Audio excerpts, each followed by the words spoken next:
Saya merubah pola rapat hanya menjadi ngobrol saja. Kemudian dari ngobrol itu lahir solusi-solusi. Hari ini kita sudah banyak menyelesaikan solusi.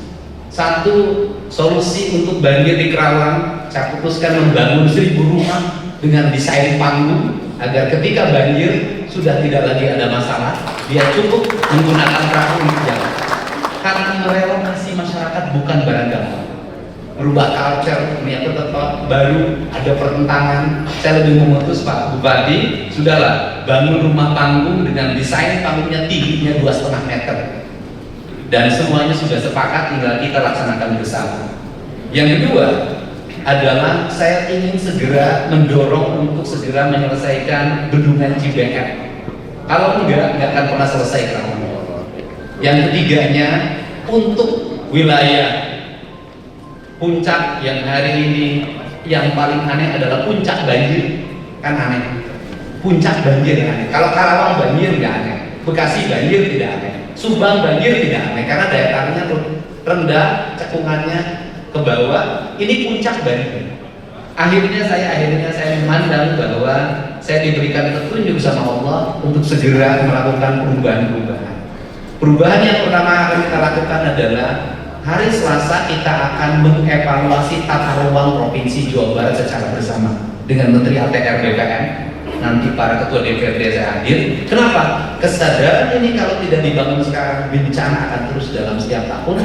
Dan saya tidak mau jadi gubernur, Pak Dan Ramil, Pak Kapolsek, Pak Kapolres jadi gubernur itu juga. Kenapa? Setiap bencana penyelesaiannya cuma dengan sembako. Saya nggak mau. Di kita ini punya ciri khas. Banjir dikirim sembako, longsor dikirim sembako, kebakaran dikirim sembako, seluruh masalah penyelesaiannya sembako. Saya ingin penyelesaiannya komprehensif. Yuk kita perang ya kita perang, kita tarung ya kita tarung. Puncak kembalikan menjadi daerah rehab, menjadi daerah konservasi, menjadi daerah hijau. Tidak boleh semena-mena. Dan kemudian juga kita rubah daerah-daerah perkebunan. Apabila perkebunan itu sudah tidak mampu berkebun, kemudian dia merubah area perkebunannya menjadi areal-areal lain yang bukan peruntukan perkebunan.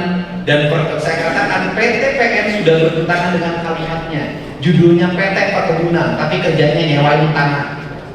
PT Perkebunan, tapi di perkebunannya banyak bangunan.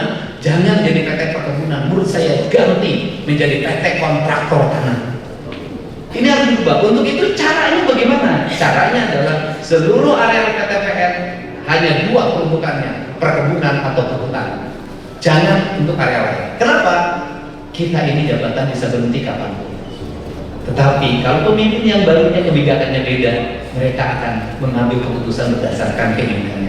Kenapa? Karena bagi saya membangun harus diawali dengan kedekatan kita dengan alam. Karena kita ini dilahirkan, dididik setiap hari kita berdiri Indonesia tanah airku. Karena Indonesia tanah airku dalam pikiran saya itu saya terjemahkan dengan prinsip papat kalimat pancer, papat kalimat tunggal. Saya katakan manusia itu harus bersenyawa dengan tanahnya, manusia harus bersenyawa dengan airnya, manusia itu harus bersenyawa dengan udaranya, manusia harus bersenyawa dengan panasnya. Maka dia menjadi manusia Indonesia seutuhnya. Kalau sudah menjadi manusia Indonesia seutuhnya, maka dirinya akan gelisah ketika tanahnya diganggu, ketika airnya diganggu, ketika udaranya diganggu, ketika panas mataharinya diganggu, maka ada kegelisahan dalam dirinya yang pada akhirnya dia akan bangkit untuk benahi.